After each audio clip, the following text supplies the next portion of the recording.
कथा है कि एक बार कौसंबी नगर में भीषण अकाल की स्थिति थी। इंसान दाने दाने के लिए मोहताज हो गए थे। उसी वक्त जैन के आचार्य सुहस्ती वहां गए। महात्मा समझकर लोगों ने उन्हें खाने को दिया, लेकिन उस नगर में एक भिखारी था जो दिन भर से भटक रहा था।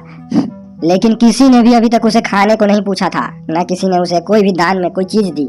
वह भिखारी उस आचार्य के पास गया और भोजन के लिए भीख मांगी। वह जैन गुरु विशिष्ट ज्ञानी थे। उन्होंने भिखारी पे गहरी नजर डाली और अपने ज्ञान योग से जाना, यह दीनहीन दिखने वाला व्यक्ति भावी जन्मों से धर्म प्रधान शासन का अतिशय विस्तार करने वाला होगा और धर्म संघ को भी अनूठा संबल प्रदान करेगा। ऐसी भविष्य उस भिखारी के प्रति जैन गुरु ने देखा। जैन गुरु भिखारी से कहते हैं, मैं तुम्हें भरपेट भोजन दूंगा, लेकिन आज से तुम्हें मुनि जीवन को स्वीकार करना होगा। उस समय अकाल थी। भिखारी ने सोचा, यहाँ भूखे मरने से अच्छा है क्यों न दिनचर्या वाला जीवन ही स्वीकार कर लूं। थोड़ा मुश्किल तो जरूर है, लेकिन मेरे पास मौत के सिवा यही एक रास्ता बचा है। उसने तत्काल ही मुनि जीवन को स्वीकार किया। आचार्य सुहस्ती उसे वहीं दीक्षा देते हैं, फिर खाने के लिए पर्याप्त भोजन देते हैं। कई दिनों से वो भिखारी भूख से बेहाल था। आज जाकर के उसे भोजन मिली।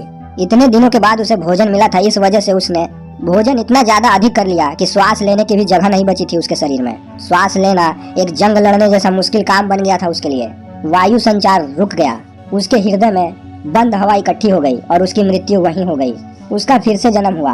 अशोक के पुत्र यानी कुणाल पुत्र कुणाल। कुछ समय बाद कुणाल 20 वर्ष का हो गया। उसके राजमहल में वही जैन गुरु पहुंचते हैं। जैन गुरु को जैसे वो देखता है, उसकी पूर्व जन्म की सारी यादें ताजा हो जाती है। वो अपने गुरु को पहचान लेता है। गुरु के समीप जाकर कहता है, क्या आपको मैं याद हूँ? आप पिछले जन्म में मेरे गुरु थे। आप ही ने मुझे संन्यास दिया, लेकिन मैं अभागा ज्यादा अधिक भोजन करने की वजह से वहीं मर गया।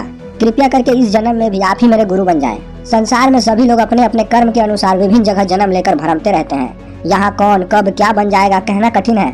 अतः सभी का आदर व सम्मान करना चाहिए, चाहे फिर वो कोई भिक्षु हो अथवा कोई भिखारी।